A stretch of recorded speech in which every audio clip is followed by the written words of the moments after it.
Today we're going to go over how to install settings onto your laser. Now these aren't settings for cuts or engravings or any of that.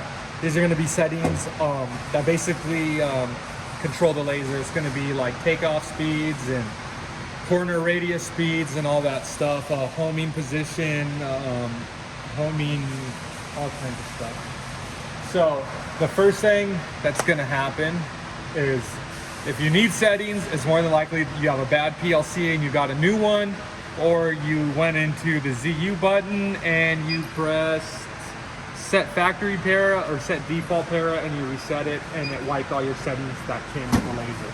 So you would contact a Laguna Tech and they would send you the, depending on what machine you have, this is an EX, so we're going to use the EX Lightburn params. If you have an MX, you would get that. If you have a 1220, you would get those.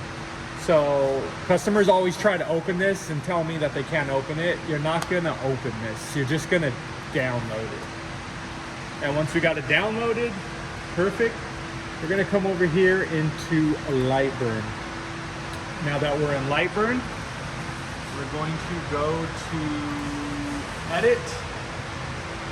We're going to scroll all the way down here to Machine Settings.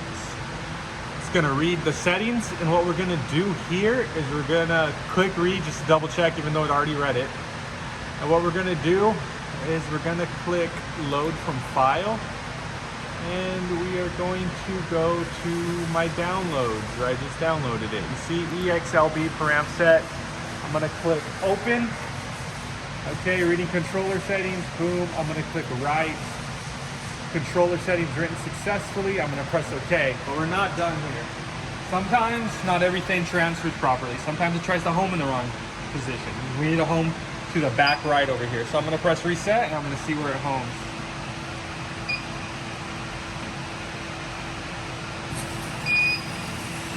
This one homed correctly. So we're all good to go. Now say if it didn't home correctly and some stuff was off with it, we're going to come back to Edit, Machine Settings, and we're going to scroll down to Vendor Settings. We're going to click Vendor Settings to open. It's going to set any vendor, potentially dangerous, whatever, blah, blah, blah.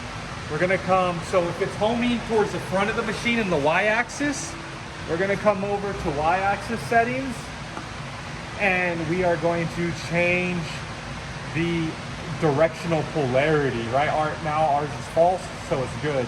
If it's homing in the wrong direction, you can change it to true and see if it will home back. If it starts homing really slow, that means your limiter polarity is off. So you need to kind of play with these directional limiter polarities until you get it correct. You can always call us and we'll walk you through it, or you can see if matching it up with what we have is correct. So, and most of the time when you change the settings, the Y-axis is going to be homing in the wrong direction. So you would just need to change the directional polarity or the limiter polarity. X-axis settings, really nothing to worry about. It will usually home in the wrong direction. So that's pretty much it. That's how you upload settings from Lightburn into your laser.